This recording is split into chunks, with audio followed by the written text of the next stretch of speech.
नमस्कार, big breaking news में आपका स्वागत है। मैं हूं आपके साथ में नुपुर जारुली जैन। चलिए बुलेटिन की शुरुआत करते हैं और इस वक्त की बड़ी और अहम खबर आपको बता दें। थोड़ी देर में रक्षा मंत्रालय की उच्च स्तरीय बैठक होनी है। रक्षा मंत्री राजनाथ सिंह की अध्यक्षता में यह बैठक होगी।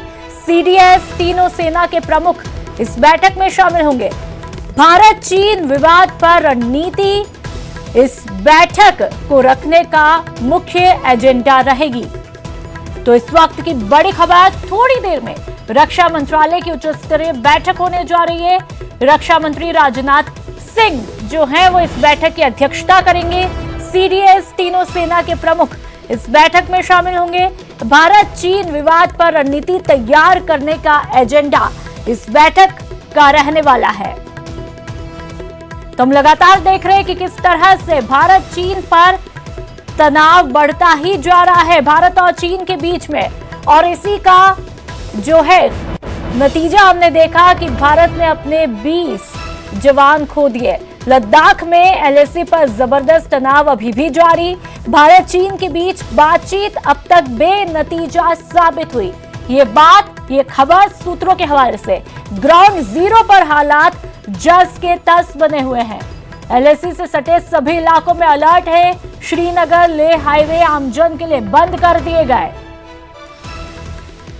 तो लगातार हम देख रहे हैं कि भारत और चीन सीमा पर मई के महीने से ही तनाव जो है वो बढ़ता ही जा रहा है। और सोमवार की रात को भारत और चीनी सैनिकों के बीच गलवान घाटी के पास हिंसक झड़प होती है। और इस घटना में भारत ने अपने 20 जाबाजों को खो दिया।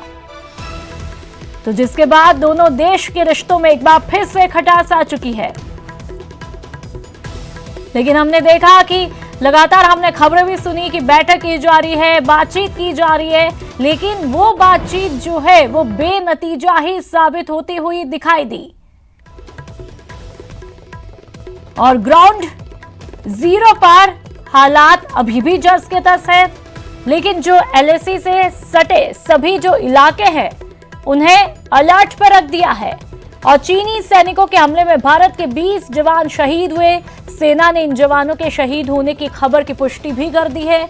चीनी सेना के हमले में भारत के कई जवान घायल भी हुए और कई जवान लापता बताए जा रहे हैं। और इस बीच दिल्ली में पीएम मोदी ने गृह मंत्री और विदेश मंत्री के साथ में बैठक की। वहीं संयुक्त राष्ट्र महासचिव एंटोनियो गुटेरेस ने भारत और चीन के बीच सीमा विवाद पर चिंता जाहिर की है और दोनों देशों से संयम बरतने की अपील की।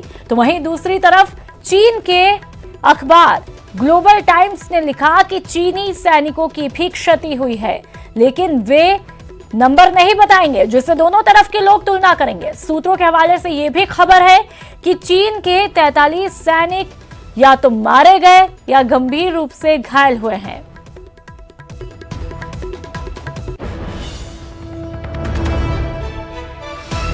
तो हम देख रहे हैं कि हालात किस तरह से बिगड़ते जा रहे हैं। भारत और चीन के रिश्तों में खटास आती जा रही है। और दुखद बात तो ये है कि भारत ने अपने 20 जवान जो हैं वो खो दिए हैं। सोमवार की रात को भारत और चीनी सैनिकों के बीच गलवान घाटी के पास हिंसक झड़प होती है। और इस घटना में भारत ने अपने 20 जाबाजों को खो दिया, एक बड़ी क्षति।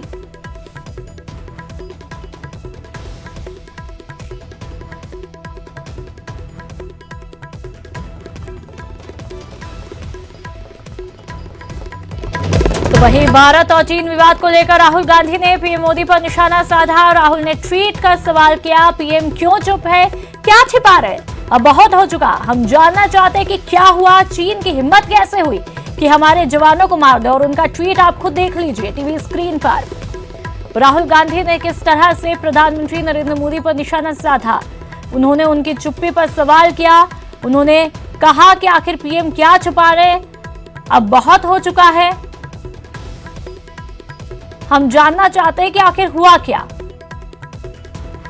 भारत चीन के बीच एलएसी तनाव पर यूएन ने भी चिंता जताई। दोनों पक्षों से अधिकतम संयम बरतने की अपेक्षा की। संयुक्त राष्ट्र प्रवक्ता एरी कैनिको का बयान आया। उन्होंने कहा कि एलएसी पर हुई हिंसा और मौतों से हम चिंतित हैं। हम दोनों पक्षों से अधिकतम संयम की अपेक्षा करते हैं। ये खबरें सकारात्मक हैं कि दोनों देश तनाव कम करने में जुटे हैं।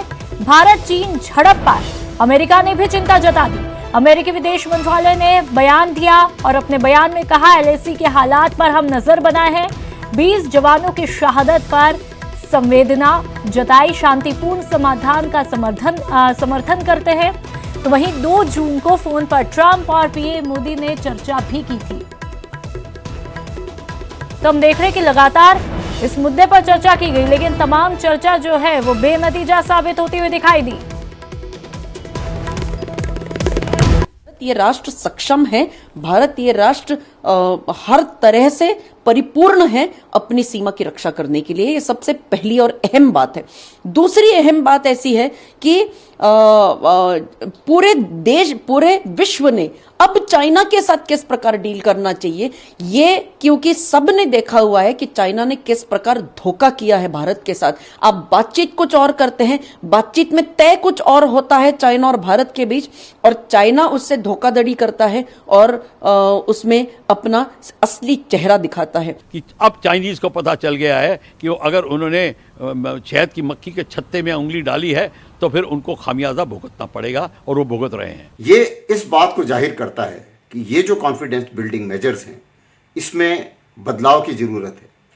अभी ये सिर्फ कहना कि गोली नहीं चलेगी, ये काफ़ी नहीं है, क्योंकि गोली नहीं चले और हाथापाई में ही अगर इतनी जानें चली जाएं तो वो कोई कॉन्फिडेंस बिल्डिंग मेजर नहीं हुआ।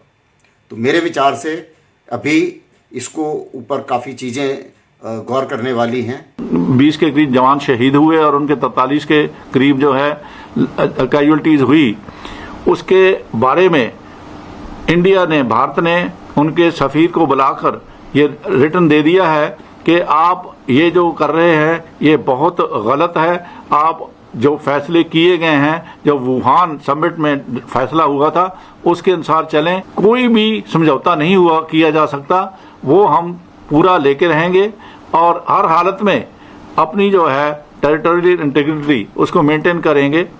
हमें जो लाइन ऑफ एक्चुअल कंट्रोल के बारे में जो हमें जो ख्याल ये है, हम तो समझते हैं कि चीन इसको पार करके आए हैं, और हमारी तरफ से मैप से, एयरपोर्ट की तरफ से हमें बिल्कुल पक्का ये यकीन है कि लाइन ऑफ एक्चुअल कंट्रोल कहाँ होना चाहिए। तो इसके कारण से ये चीन के फ़ौज कभी कभी आएंगे यहाँ, और ऐसे अगर आते हैं तो हमारे फ़ौज उनके बरखिलाफ़ दृढ़ संकल्प से कार्रवाई करेंगे। सैनिक, मिलिट्री डिप्लोमेसी और कन्वेंशनल डिप्लोमेसी, ये रेलगाड़ी की 2 जो पांत होती हैं उसकी तरह है, उस पर ही पूरी संविधान चलती है।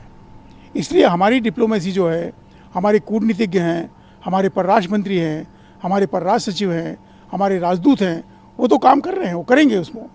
लेकिन इसी के साथ साथ में भारतीय सैनिक व्यवस्था ने भी कभी भी अपने आप को ये नहीं सोचना चाहिए कि अब डिप्लोमेसी ही सब कुछ कर लेगी। ये नहीं हो पाएगा, आज तक कभी नहीं हुआ है चीन के साथ, और ना ही होगा। ये दोनों तरफ काफ़ी हताहत लोग हुए हैं। हमारे बहादुर जवानों ने भी कड़ाई के साथ वहाँ पर अपनी सीमाओं की सुरक्षा की है, मुकाबला किया है। पर हम ये ज़रूर कहेंगे कि भारत की सीमाओं की सुरक्षा पुख्ता करनी चाहिए, और ऐसा मेरा पूरा विश्वास है कि हमारे बहादुर जवान इसको निस्संदेह कर रहे होंगे। आज भारत के लद्दाख चीन बॉर्डर से जो खबरें आ रही हैं, जिसमें हमारी फ़ौज के 1 कर्नल और 2 सैनिकों ने अपनी शहादत दी है, इस प्रकार की घटना को ये देश कभी बर्दाश्त नहीं करेगा। ये चेतावनी चीन को समझनी चाहिए। आज देश एकजुट है,